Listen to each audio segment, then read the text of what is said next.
এই যে পাতাটি দেখছেন, এটি অনেকেই রাস্তার পাশে জংলার মধ্যে দেখে থাকেন। এই ফলটির সাথেও আপনি পরিচিত হতে পারেন। এই ফলটি পাকলে লাল বর্ণ ধারণ করে, কাঁচা অবস্থায় এমনই সবুজ পটলের মতো দেখা যায়। সাধারণত কোনো গাছকে পেঁচিয়ে লতানো হিসেবে এই গাছটি বেড়ে ওঠে। এটিকে আমরা তেলাকুচা নামে চিনে থাকি। বিজ্ঞানীরা কি বলছে জানেন? তেলাকুচার মধ্যে রয়েছে বিভিন্ন রোগের মহা ওষুধ। তার মধ্যে ভয়ঙ্কর এক রোগের নাম হচ্ছে ডায়াবেটিস। ডায়াবেটিস একক একটি রোগ নয়, এটি হলে আপনার দেহের মধ্যে আরও অনেক রোগ বাসা বাঁধতে শুরু করে। তাই ডায়াবেটিসকে সবাই ভয় পান। ডায়াবেটিস থেকে পরিত্রাণ পেতে চাইলে শুধু ভরসা করুন তেলাকুচার পাতার ওপরে। শুধু তাই নয়, ডায়াবেটিস ছাড়াও এটি শ্বাসকষ্টের সমস্যা থেকে আপনাকে মুক্তি দিতে পারে। এছাড়াও এটি দূর করতে পারে অরুচির সমস্যা, আমাশয় সহ শরীরের নানাবিধ রোগ।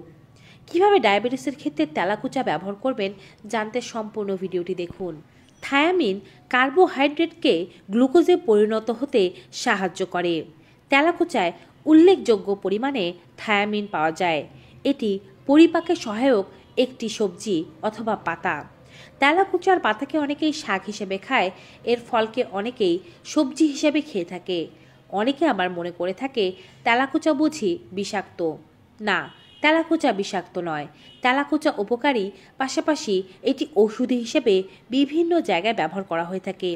মূলত চিকিৎসকেরা বলছেন তেলাকুচার পাতা ডায়াবেটিসের মহা ঔষধ। নানান কারণে আমাদের দেহে ডায়াবেটিস বাসা বাঁধতে পারে, যা ধীরে ধীরে আমাদের শরীরকে অকেজো করে দিতে পারে। তাই যাদের টাইপ 2 ডায়াবেটিস আছে বা প্রি ডায়াবেটিক অবস্থায় আছেন, তাদের অবশ্যই রোগ নিরাময়ের জন্য তেলাকুচার পাতা ব্যবহার করা উচিত। এর জন্য আপনি তেলাকুচার পাতা কাণ্ডসহ নিয়ে নেবেন মোটামুটিভাবে 50 থেকে 100 গ্রাম পর্যন্ত। কাণ্ড ও পাতা ভালোভাবে ধুয়ে ছেঁচে এর মধ্যে থেকে রস বের করে নেবেন আধা কাপ পরিমাণ। মাথায় রাখবেন এতে কোনো জল দেবেন না। পুরো কাণ্ড ও পাতা ছেঁচেই আপনাকে আধা কাপ পরিমাণ রস বের করতে হবে। ডায়াবেটিস রোগীরা সকালবেলা খালি পেটে এই আধা কাপ রস থেকে অর্ধেকটি এবং বিকেলবেলা আবার এই আধা কাপ রস থেকে অর্ধেকটি পরিমাণ সেবন করবেন। এছাড়াও এ পাতা রান্না করে সবজি হিসেবে খেতে পারেন।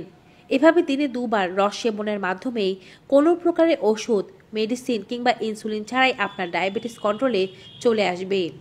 আপনি যদি ডায়াবেটিসের রোগী হয়ে থাকেন এবং ইতোমধ্যে ইনসুলিন গ্রহণ করে থাকেন, তবে তেলাকুচার পাতার সাথে ইনসুলিন নিলে অবশ্যই আপনার ডায়াবেটিস চেকে রাখবেন। যদি মনে হয় ডায়াবেটিস অনেক বেশি কমে যাচ্ছে, সেক্ষেত্রে চিকিৎসকের পরামর্শ নিয়ে আস্তে আস্তে ইনসুলিনের পরিমাণ কমিয়ে শুধুমাত্র ভেষজ এই রেমেডির উপরে ভরসা রাখতে পারেন। এছাড়াও এটি শ্বাসকষ্টের রোগীদের জন্য জাদুর মতো কাজ করে থাকে। বুক ডেবে গিয়েছে, শ্বাসকষ্টের সমস্যা হচ্ছে, বুকে সর্দি কাশি জমে গিয়েছে, তবে তেলাকুচার মূল ও পাতা ব্যবহার করতে পারেন। তেলাকুচার মূল সংগ্রহ করে নিন 2 থেকে 3 ইঞ্চি পরিমাণ। তার মধ্যে পাতা নিয়ে নিন 50 গ্রাম পরিমাণ। পাতার সাথে ডালও নিয়ে নেবেন। সমস্ত কিছু ছেঁচে এর রস বের করে এটিকে হালকা গরম করে নিন। 3 থেকে 4 চা চামচ পরিমাণে 3 থেকে 7 দিন পর্যন্ত খেতে হবে। সকাল বিকেলে দুবারে 3 থেকে 4 চা চামচ করে 3 থেকে 7 দিন খেলেই শ্বাসকষ্টের সমস্যা মিটে যাবে। একইভাবে এই রসটিকে মধুর সাথে মিশিয়ে খেতে পারলে এটি কাশির সমস্যা দূরে রাখতে সাহায্য করে। তেলাকুচার পাতা আমাশয় থেকে দূরে রাখতে পারে আপনাকে। আমাশয় সমস্যা হলে পাতা এবং ডালের রস 3 থেকে 4 চা চামচ প্রতিদিন সকাল বিকেল খাবেন। 3 থেকে 7 দিনের মধ্যেই ফলাফল দেখতে পাবেন। মুখে অরুচির সমস্যা থাকলে তেলাকুচা পাতা সেদ্ধ করে সেটি খেতে পারলে অরুচির সমস্যা দূর হয়ে যায়। অথবা এ পাতা ঘি দিয়ে রান্না করে শাকের মতো খেতে পারলেও দারুণ উপকার পাওয়া যায়। বৃক্ক বা মূত্রথলি অর্থাৎ কিডনিতে যদি কোনো প্রকারের পাথর জমা হয়, তেলাকুচার পাতা তাও দূরে রাখতে সাহায্য করে। মূলত কিডনিতে ক্যালসিয়াম ও আরও কিছু খনিজ পদার্থের মিশ্রণে পাথর সৃষ্টি হয়। শরীর সাধারণত অতিরিক্ত ক্যালসিয়াম ও খনিজগুলোকে বের করে দেয় প্রস্রাবের মাধ্যমে। যখন তা বের হতে পারে না, তখনই তা পাথর হিসেবে জমা হয়। নিয়মিত যদি কেউ সকালবেলা খালি পেটে আধা কাপ পরিমাণে তেলাকুচা পাতা ও ডালের রস সেবন করতে পারেন, তবে মোটামুটিভাবে 21 দিনের মধ্যে তাদের কিডনির মধ্যে জমে থাকা পাথর ও ক্রিস্টাল গলে বেরিয়ে যাবে। তো ভিউয়ার্স, এই হচ্ছে তেলাকুচার নানাবিধ উপকারিতা। ভিডিওটি ভালো লেগে থাকলে অবশ্যই বেশি বেশি মাত্রায় সকলের সাথে শেয়ার করে দেবেন, যেন সবাই এই তথ্যগুলো পেতে পারে। বিদায় নিচ্ছি, সবাই ভালো থাকুন, সুস্থ থাকুন। Goodbye and take care.